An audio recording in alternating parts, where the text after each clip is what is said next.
Good morning, आपका दिन शुभ रहे। जैसे कि आप जानते हैं कि हम पर डे आपको डेली करंट अफेयर की डोज लेकर आते हैं और ये जो डोज है हमारी बहुत ही ज़्यादा महत्वपूर्ण साबित हो रही है आपके लिए। दोस्तों, यदि आप हमारे चैनल पर नए हैं तो आप हमारे चैनल को कर लीजिए सब्सक्राइब और सब्सक्राइब के पास में दिखाई देगा आपको बेल आइकन को भी प्रेस कर दीजिए, जिससे कि हमारी पर डे की जो वीडियो आती हैं उनका नोटिफिकेशन आपके पास पहुंच जाए। दोस्तों, आइए बढ़ते हैं। सबसे पहले देखते हैं पहला प्रश्न कौन सा है। तो पहला प्रश्न है, हाल ही में किसने दिल्ली सरकार की घर घर राशन योजना पर रोक लगा दी है? तो जल्दी बताइए, हाल ही में किसने दिल्ली सरकार की घर घर राशन योजना पर रोक लगा दी है? तो किसने रोक लगाई है? पहला ऑप्शन है आपका सुप्रीम कोर्ट ने, दूसरा है हाई कोर्ट ने, तीसरा है केंद्र सरकार ने और चौथा ऑप्शन है आपका नीति आयोग। बिल्कुल सही समझा आपने, ये है केंद्र सरकार। केंद्र सरकार ने जो है वो रोक लगा दी है। दिल्ली सरकार ने जो राशन वितरण की योजना बनाई थी उस पर केंद्र सरकार ने रोक लगा दी है। तो इसको नोट पॉइंट में समझ लेते हैं कि केंद्र सरकार ने हाल ही में दिल्ली सरकार की घर घर राशन योजना पर रोक लगा दी। दिल्ली के मुख्यमंत्री अरविंद केजरीवाल ने कैबिनेट की बैठक में इसकी घर घर राशन योजना को एक हफ्ते बाद लागू करने की घोषणा की थी, जिससे सरकार 72 लाख लोगों के घर तक राशन पहुंचाएगी।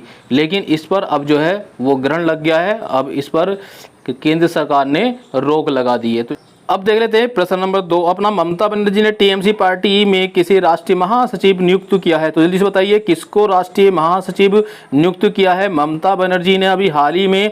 तो ये क्या है, कुणाल घोष को किया है या श्योनी घोष को किया है या अभिषेक बनर्जी को किया है या दिनेश त्रिवेदी को किया है? तो जल्दी से बताइए। बिल्कुल सही आंसर है इसका, अभिषेक बनर्जी को किया है। तो इसको उत्तर में समझ लेते हैं। ममता बनर्जी ने टीएमसी पार्टी के संगठनात्मक बदलाव करते हुए पार्टी के सांसद अभिषेक बनर्जी को राष्ट्रीय महासचिव नियुक्त किया है, जबकि कुणाल घोष को स्टेट जनरल सेक्रेटरी और बंगाली अभिनेत्री श्योनी घोष को पार्टी के यूथ विंग की कमान सौंपी है।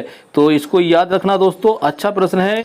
अब जान लेते हैं वेलिंगटन में एक समारोह के दौरान किस देश ने आर्टेमिस समझौते पर हस्ताक्षर किए हैं? किस पर आर्टेमिस समझौते पर हस्ताक्षर किए हैं? किसने किए हैं? जल्दी से बताइए आप। जापान ने, रूस ने, न्यूजीलैंड ने या चीन ने? बिल्कुल सही, न्यूजीलैंड ने किए हैं। किसने? इसके उत्तर को समझ लेते हैं।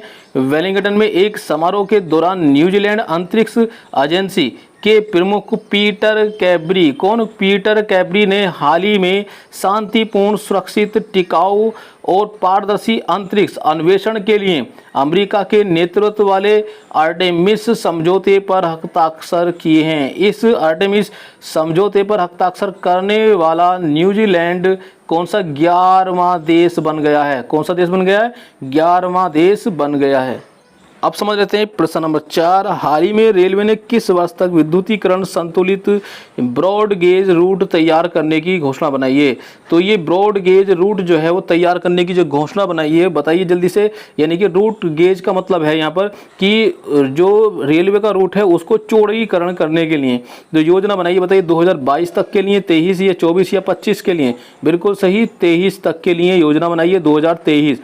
तो उत्तर में समझ लेते हैं। हाल ही में रेलवे ने घोषणा की है कि सितंबर 2023 तक विद्युतीकरण संतुलित ब्रॉड गेज यानी कि जिसको बीजी के नाम से जानते हैं रूट तैयार करने की योजना बनाई गई है। इस वर्ष तक ब्रॉड गेज रूट पर 100% इलेक्ट्रॉनिक ट्रेन चलने लगेंगी, जबकि वर्ष 2030 तक देश भर में रेल से जीरो कार्बन उत्सर्जन होगा। कितना? जीरो कार्बन उत्सर्जित होगा, क्योंकि अब तक जो डीजल वाली ट्रेनें चल रही हैं उनसे काफ़ी कार्बन उत्सर्जित होता है जो हमारे इन्वायरमेंट को नुकसान पहुंचाता है। तो ये रेलवे ने बहुत बड़ा फैसला लिया है कि सारी की सारी ट्रेनें जब इलेक्ट्रिक हो जाएंगी तो ये जो प्रदूषण की समस्या है ये खत्म हो जाएगी। अब देख लेते हैं प्रश्न नंबर 5। प्रश्न नंबर 5 क्या? निम्नलिखित में से यानी कि निम्न में से किस सोशल मीडिया कंपनी ने अमेरिका के पूर्व राष्ट्रपति डोनाल्ड ट्रंप का अकाउंट 2 वर्ष के लिए सस्पेंड कर दिया है? तो जल्दी से बताइए 2 वर्ष के लिए जो सस्पेंड किया है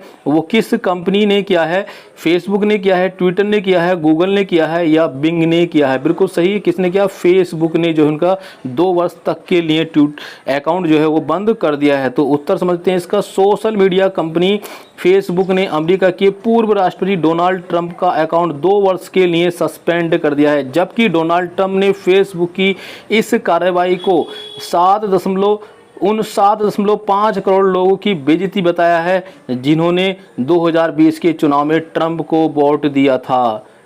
अब समझ लेते हैं प्रश्न नंबर 6। तो प्रश्न नंबर 6 क्या है? पर्यटन मंत्री श्री प्रहलाद सिंह पटेल ने हाल ही में कितनी भाषाओं में IITTM की नई वेबसाइट लॉन्च की है? तो जल्दी बताइए, 10 भाषाओं में, 40 भाषाओं में, या 108 या 128 भाषाओं में? बिल्कुल सही समझा आपने, 108 भाषाओं में जो है ये IITTM की नई वेबसाइट लॉन्च की है। इसको समझ लेते हैं। पर्यटन मंत्री श्री प्रहलाद सिंह पटेल ने हाल ही में 108 भाषाओं में भारतीय पर्यटन एवं यात्रा प्रबंधन संस्थान IITTM की नई वेबसाइट लॉन्च की है। यह वेबसाइट विश्व की 108 राष्ट्रीय एवं अंतर्राष्ट्रीय भाषाओं से लैस है। साथ ही हाल ही में अतुल्य भारत पर्यटक सुविधाकर्ता प्रमाणन कार्यक्रम संचार संगोष्ठी का उद्घाटन भी किया है। अब समझ लेते हैं प्रश्न नंबर 7। तो प्रश्न नंबर 7 क्या है? अमेरिका की बाइडेन गवर्नमेंट ने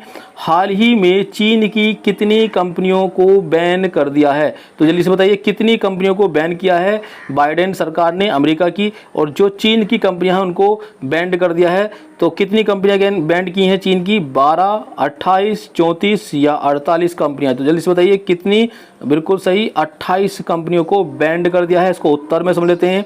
अमेरिका की बाइडेन गवर्नमेंट ने हाल ही में चीन की 28 कंपनियों को बैन कर दिया है। इन कंपनियों का नाम ट्रंप सरकार की बनाई ब्लैक लिस्ट में डाल दिया गया है। इन सभी 28 कंपनियों पर टेक्नोलॉजी के मानवाधिकार हनन में इस्तेमाल होने का आरोप है। किसमें? 28 कंपनियों पर जो है वो टेक्नोलॉजी के मानवाधिकार हनन में इस्तेमाल होने का आरोप है। बिल्कुल। अब देख लेते हैं प्रश्न नंबर 8। तो प्रश्न नंबर 8 क्या है? अमेरिका की अंतरिक्ष एजेंसी नासा ने किस ग्रह के लिए 2 नए मिशन शुरू करने की घोषणा की है? तो कौन से ग्रह के लिए की है? मंगल ग्रह के लिए, बुध ग्रह के लिए, शुक्र ग्रह के लिए, या फिर शनि ग्रह के लिए? बिल्कुल सही, शुक्र ग्रह के लिए। तो इसको उत्तर में समझ लेते हैं। अमेरिका की अंतरिक्ष एजेंसी नासा ने हाल ही में 2028 से 2030 के बीच शुक्र ग्रह पर अपने 2 नए वैज्ञानिक मिशन शुरू करने की घोषणा की है। इन दोनों मिशनों को DVC+ और वेरिटॉस के दौर पर डब किया गया है। किसके दौर पर किया गया है? DVC और वेरिटॉस के दौर पर डब किया गया है। अब समझ लेते हैं दोस्तों इस वीडियो का सबसे लास्ट प्रश्न नंबर 9। तो प्रश्न नंबर 9 क्या है? 6 मई को विश्व भर में कौन सा दिवस मनाया जाता है? तो 6 मई जो कल गया है, उस कल के दिन कौन सा दिवस मनाया गया है? तो जल्दी से बताइए। International no diet day, international no plastic day, international no tobacco day, international no alcohol day. बिल्कुल सही समझा आपने, पहला इसका ऑप्शन सही है, इंटरनेशनल नो डाइट डे। तो इसको उत्तर में समझ लेते हैं। 6 मई को विश्व भर में इंटरनेशनल नो डाइट डे मनाया जाता है। इस दिवस की शुरुआत जो है वो 90 के दशक में, कब? 90 के दशक में एक ब्रिटिश महिला मेरी इवॉन्स ने शुरू किया था, ताकि लोग जैसे हैं वैसे खुद को स्वीकार कर सकें जैसे वे हैं, यानी कि जिस प्रकार के लोग हैं वो अपने आप को वैसा ही स्वीकार कर सकें। तो उसके लिए इंटरनेशनल नो डाइट डे ये शुरू किया था। तो इससे आप समझ रहे होंगे कि जब कोई लेडीज़ या कोई व्यक्ति मोटा हो जाता है तो वो डाइटिंग करना शुरू कर देता है। तो उसके लिए इन्होंने एक शुरुआत की थी कि अगर आप मोटे हैं या पतले हैं, आप अपने आप को स्वीकार कीजिए, आप जैसे हैं आप अपने लिए अच्छे हैं। तो इसलिए इन्होंने इस डे की शुरुआत की थी। और कब की थी? ये 90 के दशक में 6 मई को इन्होंने शुरुआत की थी। तो दोस्तों आपको कैसी लगी ये वीडियो? आपको यदि वीडियो पसंद आई हो तो वीडियो को कर दीजिए लाइक, और लाइक करने के साथ आप हमारी वीडियो को कर दीजिए शेयर भी, और ज़्यादा से ज़्यादा शेयर करना। और दोस्तों यदि आप हमारे चैनल पर नए हैं तो आप हमारे चैनल को कर दीजिए सब्सक्राइब के पास में दिया होगा आपको बेल आइकन को प्रेस कर दीजिए, जिससे भी हमारी जितनी वीडियो बनेंगी उनका नोटिफिकेशन आपके पास तक पहुंच जाए। तो अब मिलते हैं अपनी अगली वीडियो में, यानी कि 8 जून की सुबह को। तो तब तक के लिए गुड बाय।